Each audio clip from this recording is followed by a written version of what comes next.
ជំរាបសួរសួស្តីអ្នកទាំងអស់គ្នាវីដេអូមួយនេះគឺយើងនឹងនិយាយបន្តពាក់ព័ន្ធជាមួយនឹង grammar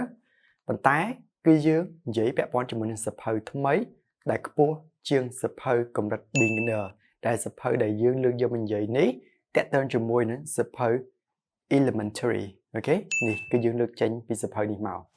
អញ្ចឹងសម្រាប់អ្នកទាំងអស់គ្នាដែលចង់បានឯកសារមេរៀនតាក់ទងជាមួយនឹងវិជ្ជាករក្នុងសៀវភៅមួយនេះអ្នកទាំងអស់គ្នាអាច join link Telegram ដែលយើងទុក link នៅខាងក្រោម description អ្នកទាំងអស់គ្នា join link ទៅដើម្បីយកกระดาษទៅ print ហើយ copy ទៅដើម្បីងាយស្រួល take note រាល់ចំណុចណាមួយដែលយើងបានបញ្ចូលទៅកាន់អ្នកទាំងអស់គ្នាមួយវិញទៀតសម្រាប់អ្នកទាំងអស់គ្នាដែលចង់ចុះឈ្មោះរៀនភាសាអង់គ្លេសតាមរយៈ online ស្ថិតនៅក្នុងសៀវភៅមួយនេះអ្នកទាំងអស់គ្នាអាចចុះឈ្មោះចូលរៀនបានជាមួយគ្នាដែរក្នុងឱកាសនេះគឺយើង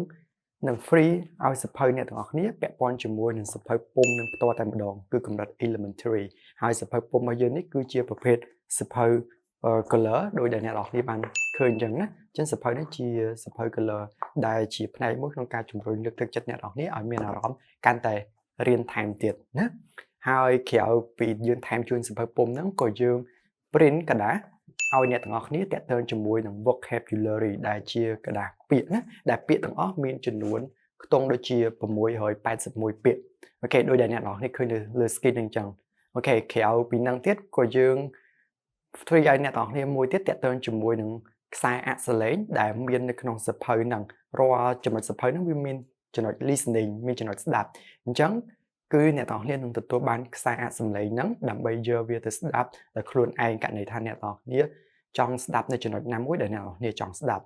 ហើយក្រៅពីនេះទៀតក៏យើងថែមនៅ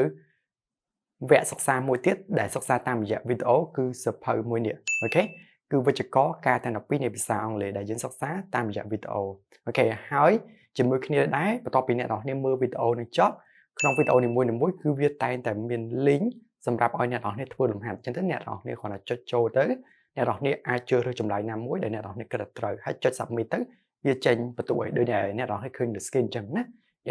ហើយម្យ៉ាងវិញទៀតក៏យើងមានថែមជូនកระดาษមេរៀនស្ថិតនៅក្នុងការតែ12ហ្នឹងចែកជូនអ្នកទាំងអស់គ្នាដែរអូខេអញ្ចឹងបើអ្នកទាំងអស់គ្នាចាប់អារម្មណ៍អាចចុះឈ្មោះចូលរៀនបានគឺការថែមជូនដោយដែលអ្នកទាំងអស់គ្នាបានស្ដាប់ឮអញ្ចឹងអូខេអញ្ចឹងតោះកុំឲ្យខាតពេលវាយូរយើងទៅនិយាយពាក់ព័ន្ធជាមួយនឹងមេរៀនតាក់ទងជាមួយនឹងចំណុចវិជ្ជាករស្ថិតនៅក្នុងសៀវភៅ elementary នេះទាំងអស់គ្នាអូខេ unit 1មេរៀនទី1ដែលយើងនឹងនិយាយអំពីពាក់ព័ន្ធជាមួយនឹង verb to be អញ្ចឹង verb to be ជាអ្វីអូខេ verb to be មានចំនួនប៉ុន្មានអញ្ចឹង verb to be នៅក្នុង present simple គឺយើងផ្ដោតទៅលើចំនួន3អូខេដែលក្នុងនោះរួមមាន am អូខេ is ហើយនឹង are អូខេអញ្ចឹងពេលដែលយើងនិយាយអំពី verb to be គឺយើងត្រូវស្គាល់មួយទៀតតើអ្វីទៅជា subject pronoun អូខេអ្វីទៅជា subject pronoun ទៅសេបែបនេះ subject pronoun okay yes okay so subject pronouns ក្នុងភាសាអង់គ្លេសគឺវាមានចំនួន7 okay មានចំនួន7 okay ហើយ7ហ្នឹងវារួមមាន I you we they he she and it okay yes the I ខ្ញុំ you អ្នក we ពួកយើង okay they ពួកគេ he គាត់ she នាង it វាដែលទាំងអស់ហ្នឹងហើយដែលគេចាប់ទុកវាជា subject pronouns okay yes ឥឡូវយើងមកមើល I យើងប្រើប្រាស់ជាមួយ am okay I គឺយើងត្រូវប្រើប្រាស់ជាមួយនឹង am អញ្ចឹងយើងធ្វើបាន I am you we they គឺយើងប្រើប្រាស់ជាមួយនឹង verb to be are okay ចំពោះ his it គឺយើងប្រើប្រាស់ជាមួយនឹង verb to be is okay so I am អ្នកប្រភេទថាខ្ញុំគឺ you are អ្នកគឺ we are ពួកយើងគឺ they are ពួកគេគឺ he is គាត់គឺ she is នាងគឺ it is វាគឺអញ្ចឹងចំពោះ am is are អូខេ am is are ឬក៏ am are is ហ្នឹងគឺយើងអាចបកប្រែបានគឺជាឬក៏មានអញ្ចឹងការបកប្រែ em is a ហ្នឹងគឺវាប្រែប្រួលទៅតាមស្ថានភាពនៃប្រយោគជាក់ស្ដែងអូខេយើងយល់ណាការប្រើប្រាស់របស់ verb to be ជាមួយនឹង subject pronouns របស់យើងអូខេរវាង verb to be ជាមួយនឹង subject pronouns អូខេអញ្ចឹង verb to be យើងមិនចាំបាច់បកប្រែជាភាសាខ្មែរទេយើងគ្រាន់តែចាំថា verb to be មានចំនួន3នេះអូខេ am is and are ជាមួយ subject pronouns បើយើងចង់បកប្រែជាភាសាខ្មែរមានន័យថាសពនាមប្រធានប៉ុន្តែក៏យើងមិនចាំបាច់ទៅចាំជាភាសាខ្មែរយើងចាំជាភាសាអង់គ្លេសវិញថា subject pronouns គឺមានចំនួន7គឺ I you we they his it អូខេ verb to be មាន3 am is are ការប្រើប្រាស់ I you we they his it ជាមួយនឹង am is are យើងត្រូវចាំដែរ I ជាមួយ am you we they ជាមួយ are his it ជាមួយ is អូខេ yes នេះគឺជាអត្ថន័យនៃចំណុចមួយនេះអូខេឥឡូវយើងមកមើលទម្រង់ទាំងអស់គ្នាដែលក្នុងនេះគឺគេបានលើកយកទម្រង់ចំនួន4សំខាន់តែទី1គឺយើងនិយាយពីទម្រង់ positive ទម្រង់ស្របអូខេនេះគេបាននិយាយថា I គឺយើងប្រើប្រាស់ជាមួយនឹង apostrophe s m អូខេដែល am នេះមកពីពាក្យ I am អូខេ am ជាទម្រង់ short form ចំណែក I am ជា long form his ជា short form he is ជា long form she is it is we are you are they are okay am his she's its we're your their okay yes នេះគឺជា pronunciation ទៅលើ short form okay yes ឥឡូវយើងមកមើលឧទាហរណ៍ I am from Italy ខ្ញុំគឺមកពីប្រទេសអ៊ីតាលី from ប្រែថាមកពីចំពោះ he's from Italy ចឹងយើងបកប្រែដូចគ្នាទេគ្រាន់តែខុសជាមួយ subject នេះ he គាត់ she នឹង it វាចឹងបើ he's from Italy មានន័យថាគាត់មកពីប្រទេសអ៊ីតាលី okay yes she's from Italy នាងគឺមកពីប្រទេសអ៊ីតាលី it's from Italy វាគឺមកពីប្រទេសអ៊ីតាលីអូខេចឹងគឺយើងចង់ប្រើជាទម្រង់ពេញក៏បានជាទម្រង់កាត់ក៏បានដែរអូខេឆ្លុះណា sorry ហូបវិញអូខេឥឡូវយើង move to តទៀតពាក់ព័ន្ធជាមួយនឹង we're from Italy okay you're from Italy they're from Italy okay yes ចឹងគឺវាដូចគ្នាទេឥឡូវយើងមកមើលទម្រង់ negative ទម្រង់ negative ទម្រង់បដិសេធគឺយើងគ្រាន់តែថែម not តែប៉ុណ្ណោះអូខេ yes not នេះអូខេដែល not យើងមើលខាងនេះសិនអូខេ am not ស្មើនឹង I am not អូខេខ្ញុំគឺមិនដែរអូខេ he isn't he is not អូខេគាត់គឺមិននាងគឺ sorry គាត់គឺមិនដែរអូខេ yes ចឹងគឺវាដូចគ្នាទេចំពោះ he isn't ទៅសេបានពីរករណីអូខេគឺយើងអាចហៅ he isn't ក៏បានដែរអូខេ yes ប៉ុន្តែចំពោះ am not វិញគឺយើងមិនអាចប្រើពាក្យអីគេដែរព្រោះយើងប្រើពាក្យបែបនេះបានទេអញ្ចឹងគឺវាខុសអូខេ yes អញ្ចឹងក្រៅពីទម្រង់កាត់ he isn't ក៏យើងអាចសរសេរម្យ៉ាងទៀតជាប្រភេទ he's not បានដែរអូខេ he's not អូខេអញ្ចឹងចំពោះទម្រង់កាត់របស់យើងគឺយើងអាចសរសេរបានពីរនេះអូខេ yes he isn't ឬក៏ he's not ប៉ុន្តែក្នុងមេរៀនរបស់យើងគឺគេអត់បានលើកយក he's not ទេគឺគេលើកយកតែ he isn't អូខេមានន័យថា is not ហ្នឹងបំលែងវាទៅជា isn't អូខេទទួលបានបែបនេះអូខេ he isn't she isn't it isn't we aren't you aren't they aren't អូខេ yes នេះគឺជាប្រភេទ short form អូខេសិតតែជា short form ទាំងអស់អូខេហើយវាសិននៅក្នុងប្រភេទ negative I'm not from Italy អូខេមានន័យថាខ្ញុំមិនមកពីប្រទេសអ៊ីតាលីទេ he isn't married. Sorry, he isn't. Okay. From Italy មានន័យគាត់គឺមិនមកពីប្រទេស Italy ទេឬក៏ he isn't married. Okay អញ្ចឹងកន្លែងនេះបើជាភាសាដែលគេនិយាយ Okay he isn't married តែគាត់គឺមិនទាន់រៀបការ Okay យើងអាចត្រូវដូចគ្នាភាសាគេដាក់ជាប្រភេទចោទសួរប៉ុន្តែយល់ល្អកន្លែងនេះបើយើងនិយាយអំពីទម្រង់ negative យើងមិនចាំបាច់ដាក់ប្រភេទ question mark ទេប៉ុន្តែបើគេដាក់ question mark មកជំនឿន័យថាវាទម្រង់សំណួរដែរប៉ុន្តែន័យវាគឺបដិសេធ Okay អ្នកឯងគឺមិនរៀបការទេ Okay មានន័យអញ្ចឹង Okay បើ we aren't Okay married វិញមានន័យថាពួកយើងគឺមិនទាន់រៀបការ Okay Okay នេះគឺជាប្រភេទទម្រង់ negative គឺគេយកពាក្យ not មកនិយាយឬក៏ n នេះតែជាទម្រង់កាត់របស់ not Okay yes Okay ពួកយើងមានសំណួរអាចឆាតសួរបានណា Okay ឆាតក្នុងក្រុមទៅតោះឥឡូវយើងចូលទម្រង់ negative sorry ទម្រង់ប្រភេទquestions វិញប៉ុន្តែ question នេះគឺ with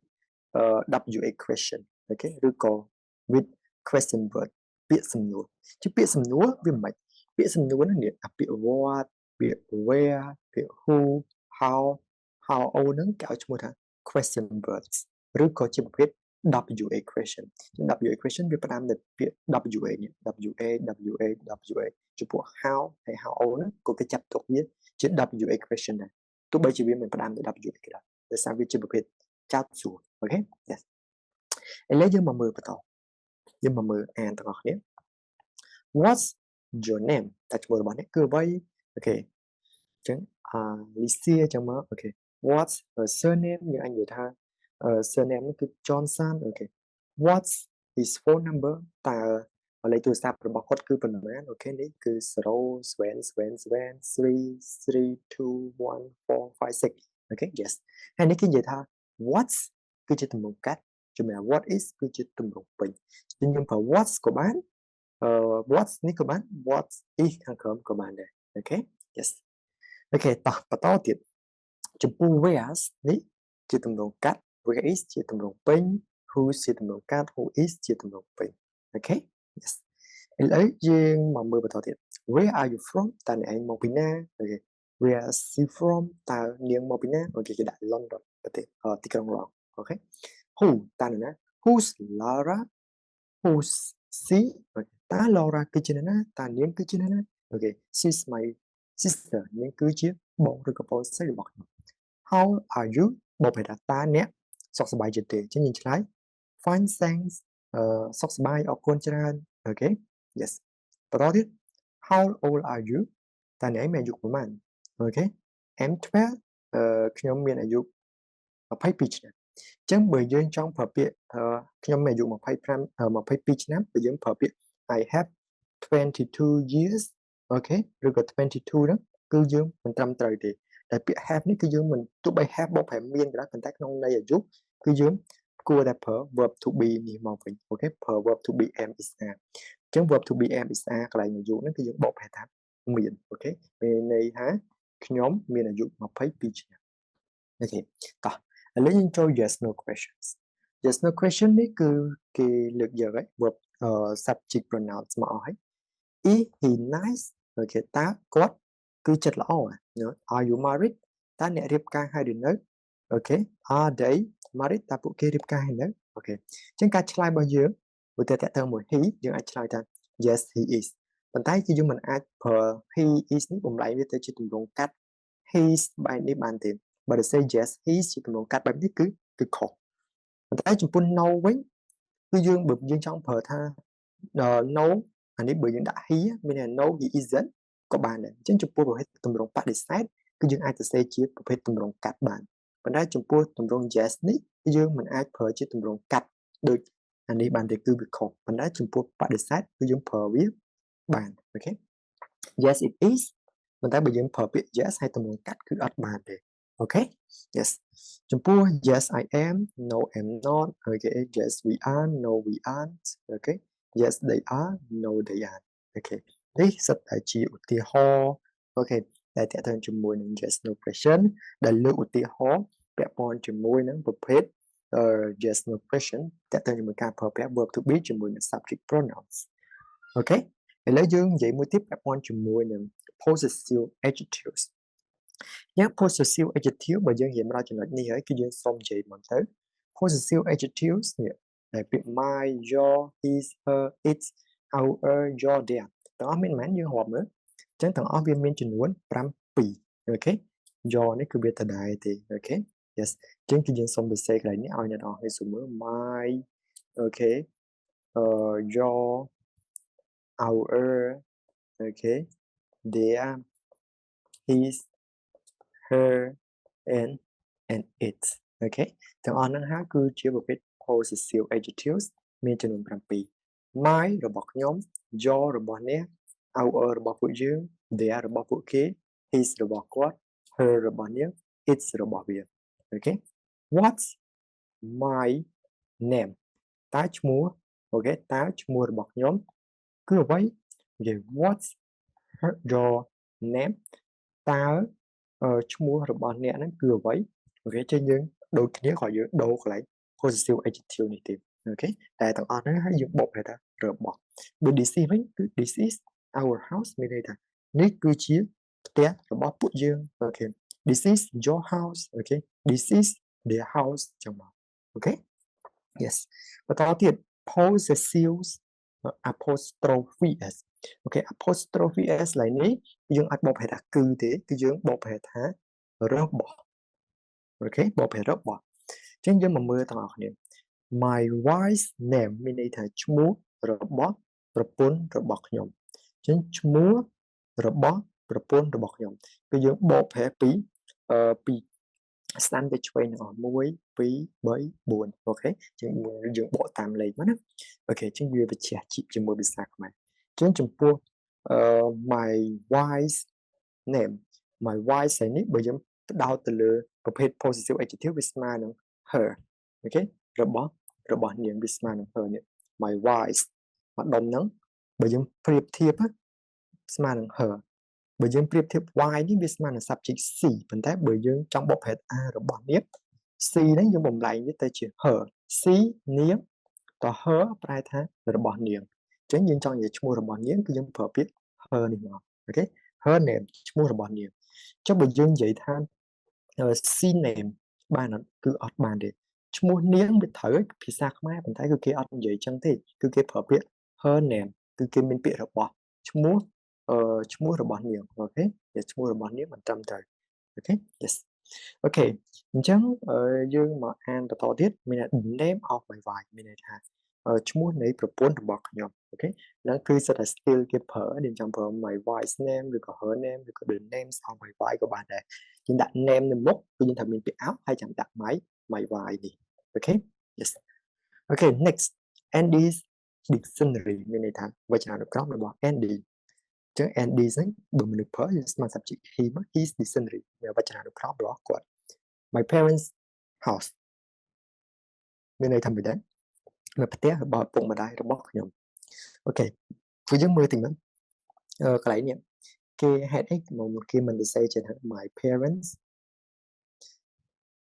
ជាទូទៅវាមាន s ចឹងស្រាប់ត្រូវអូខេហេតុអីបានគេមិនទៅសេជា house ទៅហេតុអីបានគេគាត់ដាក់តា apostrophe នៅចុងនេះហើយអត់មានដាក់ s នេះមូលហេតុដោយសារតែពាក្យ parents ហ្នឹងវាបញ្ចប់ដោយ s ស្រាប់ហើយអញ្ចឹងបើវាបញ្ចប់ដោយ s ស្រាប់គេគ្រាន់តែដាក់ s មកនេះមកបានហើយអញ្ចឹងគឺគេត្រូវលុប s apostrophe vs គេគ្រាន់តែដាក់បតនេះមួយដែលជា apostrophe ហ្នឹងបានហើយអូខេ yes អញ្ចឹងយើងត្រូវចំណាំចំណុចហ្នឹងណាអូខេឥឡូវយើងបញ្ចប់ហើយពាក់ព័ន្ធជាមួយវិជ្ជាករនៃ unit 1របស់យើងអ្នកទាំងអស់គ្នាមិនបានស្ដាប់ហើយពាក់ព័ន្ធជាមួយនឹងចំណុចដែលយើងបាននិយាយបកស្រាយតទៅជាមួយនឹងចំណុចវិជ្ជាកររបស់យើងដែលស្ថិតនៅក្នុងមេរៀនទី1ហ្នឹងអញ្ចឹងអ្នកទាំងអស់គ្នាយល់យ៉ាងម៉េចដែរពាក់ព័ន្ធជាមួយនឹង grammar ហ្នឹងបើអ្នកទាំងអស់គ្នាមានចម្ងល់អីផ្សេងៗអ្នកទាំងអស់គ្នាអាច comment នៅខាងក្រោមវីដេអូបាន